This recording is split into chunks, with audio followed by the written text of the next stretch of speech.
किलोमीटरच्या डिस्टन्समध्ये समजा शाळा मिळाली, बर, आता त्यांना जर 3 किलोमीटरचा जर का ऑप्शन अवेलेबल हवा असेल तर त्यांनी तो ऑलरेडी 1 किलोमीटरसाठी भरलाय, मग त्यांना सुद्धा एक तो एडिट ऑप्शन देण्यात यावा की जेणेकरून त्यांना 3 किलोमीटर एखादी शाळा मिळत असेल तर ती त्यांना उपलब्ध करून देण्यात यावी.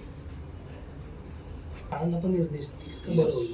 किलोमीटर म्हणजे काय, सर्व विद्यार्थी वंचित.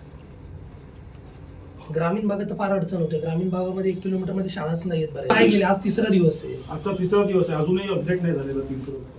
मग ती तारीख वाढवून फायदाच नाही. म्हणजे आमची मागणी एकांची असेच वाया गेलेले आहेत. पालकांना अजून माहीत पण नाही, तुम्हाला ते पण थोडी जाहिरातीद्वारे करा.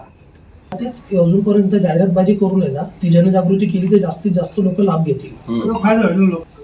चालेल. आपले निवेदन आम्ही लगेच शासनाकडे पाठवतो. असं तुम्ही पण जरा तर हे करा. जमणारा थोडं तुमचं आज मीटिंग पण असते आमची हा, साप्ताहिक. तुम्ही पण जर सांगितलं तर शेवटी अधिकाऱ्याचं पण रवींद्र पटेल. थोडं बाहेर थोडं 1 मिनिट.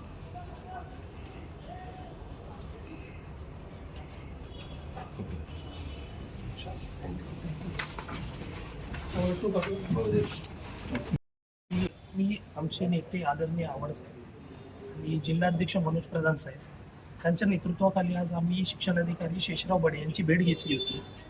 नागपूरच्या खंडपीठाने निर्णय दिला की दुर्बल आणि वंचित घटकांसाठी जी RT योजना राबवली जाते तिच्यामध्ये जी अंतराची अट होती ती 1 किलोमीटरची अट रद्द करून 3 किलोमीटरपर्यंत मर्यादा वाढवण्यात येईल.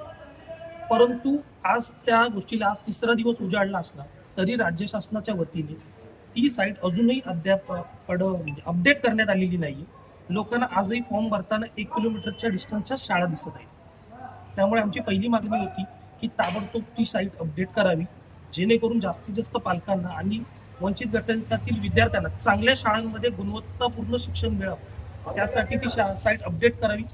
त्याचसोबत ह्याच्या अगोदर ज्यांनी वेळेत अर्ज भरले 1 किलोमीटरच्या शाळा त्यांनी चॉईस केलेल्या आहेत त्यांना सुद्धा अपडेटचं बटन देण्यात यावं, एडिटचं बटन देण्यात यावं आणि त्यांना सुद्धा 3 किलोमीटरपर्यंतच्या शाळा चॉईस करण्यात यावं.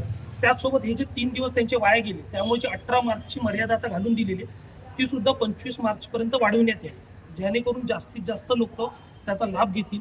त्याचसोबत हा फक्त ठाणे शहराचा विषय नसून जे ग्रामीण भागातील विद्यार्थी त्यांना ह्या किलोमीटरच्या अंतराचा जो निर्णय बदलला आहे त्याचा जास्तीत जास्त लाभ घेता येईल. याबाबत शिक्षण अधिकाऱ्यांचं काय नेमकं बोललं, त्यांचं काय? शिक्षण अधिकारी शेषराव बडे यांनी याला सकारात्मक प्रतिसाद दिला.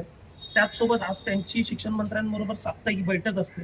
त्याने आम्हाला सांगितले सर्वच मागण्या आज आम्ही बैठकीत ठेवू आणि या सर्व गोष्टीवर काम करून लवकरात लवकर याबाबत सकारात्मक निर्णय घेऊ असं त्यांनी आम्हाला सांगितलं. येणारा काळ सकारात्मक निर्णय झाला नाही तर राष्ट्रवादीचं पाऊल कसं असेल? सकारात्मक निर्णय नाही झाला तर ज्या पालक संघटना आहेत त्यांच्यासोबत कोर्टात जाण्याचा आता पर्याय आहे. त्याचसोबत एक मोठी जनजागृती मोहीम राबवून आम्ही आंदोलन छेडू. ओके.